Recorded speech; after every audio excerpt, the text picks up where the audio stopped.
आपको लिए चलते हैं झारखंड के कोडरमा, जहां नरेंद्र मोदी रैली कर रहे हैं। उसके लिए लोकतंत्र का उपयोग सिर्फ सत्ता हथियार लेने का एक कारनामा है। चुनाव प्रक्रिया सिर्फ दिल्ली की शक्ति को, सत्ता को कब्जा करने का एकमात्र हथियार है। ये लोकशाही का बहुत सीमित अर्थ है। लोकशाही का तो मतलब ये है कि चुन करके जाने के बाद 125 करोड़ देशवासियों को भी भारत के विकास में भागीदार बनाना होता है।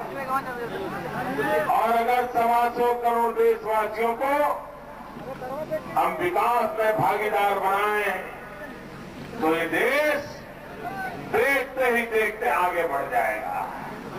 और इसलिए भाइयों बहनों,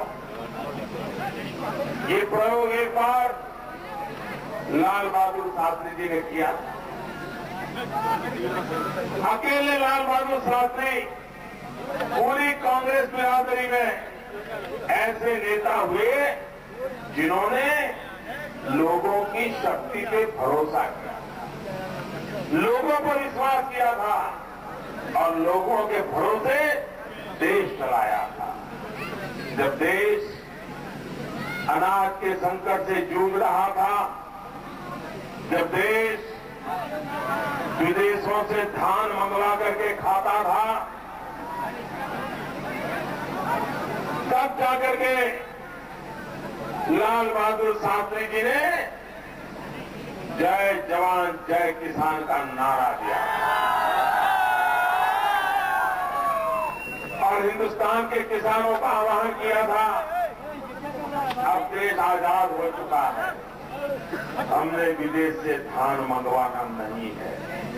हम किसान मिलकर के पसीना बहाए, मेहनत करें, देश के अन्न के भंडार भर दें।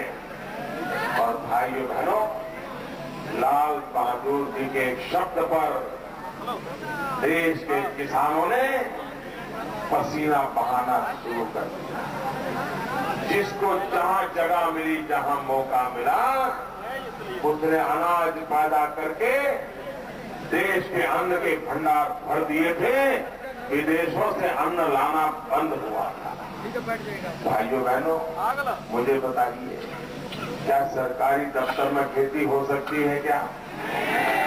क्या फाइलों में खेती हो सकती है? क्या ये नेताओं के दिमाग में खेती हो सकती है? क्या खेती तो जमीन पे होगी ना, किसान करेगा ना, हल वही जोतेगा ना, तो उसको देकर देनी चाहिए नहीं देनी चाहिए?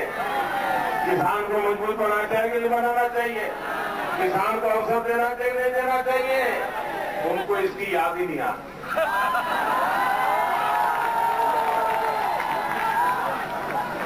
देश के लोगों को पता तक नहीं है कि राज्य में और केंद्र में, सरकार में एक एग्रीकल्चर डिपार्टमेंट होता है। कि देश के कई किसान हैं, उनको मालूम नहीं है देश में ढेर सारी एग्रीकल्चर यूनिवर्सिटियां हैं। यूनिवर्सिटी वालों को पता नहीं है खेती कहां जा रही है। किसानों को पता नहीं है एग्रीकल्चर यूनिवर्सिटी क्या नई खोज कर रही है। किसी का किसी से तालमेल ही नहीं है, किसी का तालमेल नहीं है। अगर इनका तालमेल भी कर दिया जाए ना, इनको अगर जोड़ भी दिया जाए ना, तो भी ये देश नई ऊंचाइयों को पार कर सकता है, नई स्थितियों को पार कर सकता है। भाइयों बहनों, हमारा किसान अनाज पैदा करता है, धान पैदा करता है, इसलिए करता है।